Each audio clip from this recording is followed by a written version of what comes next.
सांगाल सिंधी समाजातर्फे आज रस्त्यावर उतरण्यात आलं, एसपींना निवेदन दिलं, काय विषय होता? विषय होता की छत्तीसगड रायपूर येथे सिंधी समाजाच्या विरोधात आणि आमच्या इष्टदेवतेच्या विरोधात अपशब्द वापरल्याबद्दल आम्ही आमच्या सिंधी लोकांच्या भावना दुखावलेल्या आहेत। त्याचा निषेध करण्यासाठी आम्ही जळगाव जिल्हाधिकारी आणि एसपी साहेबांना निवेदन दिले आहे।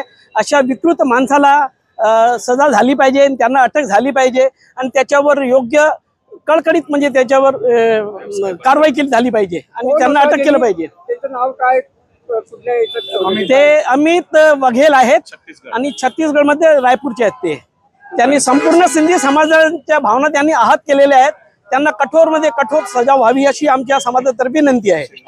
व्यवसाय बंद ठेवला। मी नारायण मंगलानी, जळगाव शहर पोलीस सिंधी पंचायतचा सहसचिव। आज काही दुकाने बंद ठेवले की? हो, आज आमच्या समाजाने सकाळी 10 ते 12 वाजेपर्यंत या निवेदन देण्यासाठी आम्ही सगळ्यांनी आमची दुकाने व्यवसाय बंद केलेले आहेत। याच्यामध्ये अगदी लहान ते जे मोठे मोठे शॉप आहेत किंवा लहान जे अगदी फेरीवाले आहेत त्यांनी सुद्धा आम्हाला याच्यामध्ये सहकार्य करून त्यांनी बंद पाडलेला आहे।